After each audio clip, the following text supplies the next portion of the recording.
Hello, everybody. Happy holidays. Merry Christmas. What is up? Samantha Croston alongside Rachel Culver. We are here with another episode of the Orange Zone Overtime. Today we're talking about the gifts that were brought to us by what we're calling FRANTACLAUS. So let us know what you think about that in the comments. We're going to start off with news that we just found out really a couple days ago. They're bringing back some of the oldies. We're starting with Justin Barron. He was a safety last year, a captain, and by the way, he played the whole year with a cast on. Yeah, he did. He did in fact do that. And it's just, this news of him coming back really speaks volumes to me. Like having your captain come back during a time of change and just embracing that change and taking full advantage of all of the new players that he's going to be having around him. And obviously, like with Fran Brown coming in, we're going to have a different defensive, offensive philosophy, and we're probably going to step away from a lot of that 3-3-5 that we saw last year. And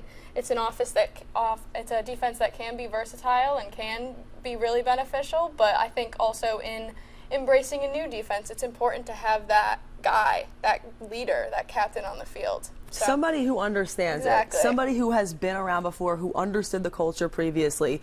We turn to the offense where Gaton II also announced he will be back for another year. He said it on Twitter. I had unfinished business last year, got injured in the second game of the season. He wants to finish it now. And as he should. I mean, he just seems like that kind of guy. You know, he has that drive, and I think that's something that Fran Brown especially has really hammered the nail home on for what he looks for in these guys that he wants to be on his team.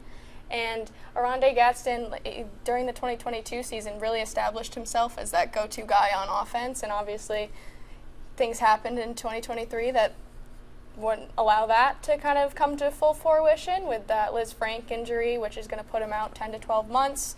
Unfortunately, we probably won't see a lot of him in spring camp either.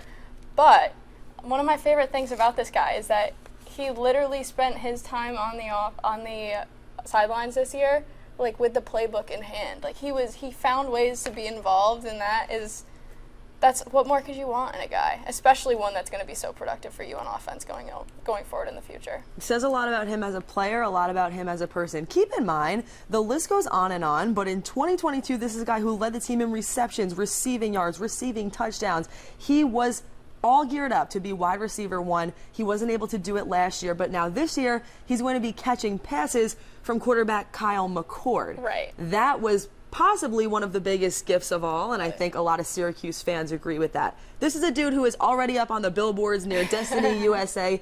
People are excited. He is an Ohio State transfer. Yep. They went 11-1 on the year. This is a guy who was potentially one win away from being in the college football playoff. Instead, he's coming to Syracuse. Everything happens for a reason. Yeah. I mean, you hope it's the gift that keeps on giving, right? But it's fascinating because it was in all of this craziness that's happened. I feel like the Kyle McCord news was easily the biggest pinch me moment for Syracuse fans because you don't see that. You don't see the guys from the big schools going and kind of really in a lot of ways taking a chance on a new staff in a city that's not super well known for its football. Like it's huge, and I'm excited to see what comes of it. And this is part of just a wider absolute gift of transfers that Fran Brown has somehow grabbed from the transfer portal and brought here to Syracuse, New York. Of course, Kyle McCord is one of them, but according to 247 Sports, the rank for the transfers that he had is 14 nationally, up so high from last year. And there are a couple other ones that we have our eyes on. Yeah. We're looking at the offensive line, something we've talked about a lot. 3-star Joshua Miller from Georgia. Edge, we're looking at Fadil Diggs, Texas A&M. His brother will also be playing here next year. 3-star edge James Hurd from WVU. A safety from Buffalo also coming here. And I think possibly one of the most important pieces, we have 2 wide receivers from Georgia coming as well, Zeed Haynes and Jackson Meeks. So again, he pulled from Georgia, he pulled from Ohio State, he pulled locally from Buffalo. Yeah. He found ways to take guys at top-tier schools and bring them here. And he's showing what I think fans are all starting to see. He's showing these recruits what his vision is for the program. And the vision that he has is pretty great. It's pretty great. And to know that he can deliver that same hope and that same energy to the people that he wants to play for him as he does the people who will be watching these teams. Like, that's big. And, like, the thing with the Kyle McCord pickup is huge. But I think it speaks more to the fact that, like, he is bringing people with him from Georgia. And it's not him doing it alone. It's the staff he has around him. It's Elijah Robinson, who came from Texas A&M, and we're bringing someone from Texas A&M. So him not only, like, he's the first to admit that he's not doing this alone. He's doing this with the staff around him, and they're all playing a huge part in assembling what this next year's team is going to be. Absolutely. And we had an Orange Zone episode about this previously, so please look into that to get to know more about the coaching staff. That's a gift not listed, but certainly one that has made a huge impact. Fran Brown is bringing in an elite level staff. It's helping him to bring in elite level talent. Let's talk about the strongest class on record for commits, the 2024. I'm just going to give you some numbers. Overall rank for this year is 36. The composite rank is 46. Last year, the overall rank was 73. The composite rank was 89. We're not talking about 5 spots above. We're not talking about 10 spots above. We're talking about 30, 35, and 40 spots above last year. Leaps and bounds. Leaps and bounds. That's the easiest way to put it. And that is so exciting, but it's also like another pinch me moment. You're like, numbers only mean so much, you know? It's all going to come down to what comes off on the field, but it's a great start, and it's a great, refreshing idea for people who belong to the Syracuse fan base, so I'm excited about that. And they're going to have to prove it, right? Yeah. There are a couple of things that stick out to me when I look at these numbers. So far, we're talking about 18 commits total. I'm not so sure Fran Brown is done yet, but for now, it's 18 commits total. There's 3 out of Georgia, 9 from New Jersey, 2 from New York, and 1 from Pennsylvania, among some other states. Yeah. But you're talking about the fact that 2/3 of these recruits are coming from the Northeast. Yeah. That's something that Fran Brown, he said, that's why you hired me. He's doing what he's hired to do. That's a huge, like, that's the biggest statement I feel like he's made through what he's doing. Syracuse should be the school that all of these kids from the Northeast want to go to. Syracuse should have the advantage when it comes to recruiting them. That is the mentality that Fran Brown is bringing. And that mentality can be developed, and I do see it becoming developed to the point where you see, like, kind of statement recruits coming in and year out, and those statements being to coaches in the South at those big schools. The Northeast is Syracuse country, and that's what everybody wants to see, including Fran Brown. So seeing him really place an emphasis on that so early is huge to me. It's meaningful, and it's meaningful to the entire Syracuse community. Yeah. Speaking of standout recruits, we're going to take a beat on a few of them here. One person who sticks out to me is 4-star edge King Joseph Edwards. Yes. He's coming out of Georgia. He's someone who's been very active on social media. What have you gathered just from him, his personality? Well, it's so funny because, like, even the night that he was announcing his commitment, like, he did that on an Instagram Live. Like, that's legendary, by the way. He loves watching it. It was great, and he has a following. He has an influence, especially on kind of the younger ranks of football players, up and coming, kind of seeing him take his journey. So, like, outside of being a tremendous talent on the field, I think that's something huge. Being able to, like, display his experience at Syracuse for everyone to see on his social medias and make Syracuse cool. Like, that's going to be huge for recruiting going forward, and I think it really could be. 100%. I'll also give him a quick little shout out. I saw he is already setting up his first community service event in Syracuse. So fans, please show up for that. I believe it's in January. We'll find out the exact date for you. Throw it underneath the comments. Yeah. But that's the kind of thing that I think Syracuse fans are going to want to be at, show their support for, because again, Fran Brown said that he really cares about the community. We'll get to that in a moment. 2 other recruits I want to point out. 4-star tight end Jamie Tremble, also coming out of Georgia. Guy's 6'4", 210 pounds. He's a tight end. It's just a nightmare matchup.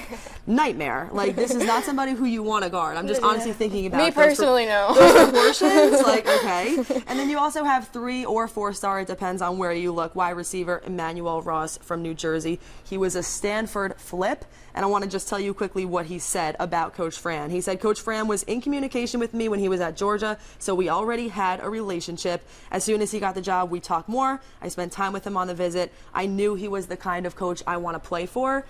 That sentiment is something that so many of those players were saying over and over again. Yeah. Listen, we all saw those those visits. We all saw the hibachi. We all saw the Ferraris. Yep. That's not the reason, though, why people came here. It was something else. Yeah, something deeper, something like more personal. Like we've heard, like even when we first heard that Fran Brown was coming here, we started digging into what he's known for in his recruiting, and it came pretty clear pretty early that what stood out the most was his ability to connect with people and to make that connection genuine. Like, he cares, and it's really cool to see, because he can bring in the hibachi and the Ferraris, but to know that, like, deep down there's something kind of more wholesome at work is great. And the hibachi and the Ferraris, like, that was cool. It was really Listen, cool. Like, It was really cool.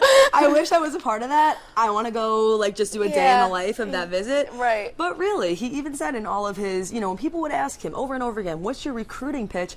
Essentially, his response would be, I don't have a pitch. No. I tell the truth. Keep it real. Keep it real. People love it. And he's not just keeping it real with the recruits or even his coaching staff. He is keeping it real with the Syracuse community. He's making big promises, but I feel like he's going to deliver. Yeah. And that's another gift that we truly think he's brought, which is a resurgence of the Syracuse fan base. Yeah. He has gotten everybody so excited to the point where when you ask people, how do you feel about this new era, they're saying, I haven't felt this excited since the 90s. Yeah.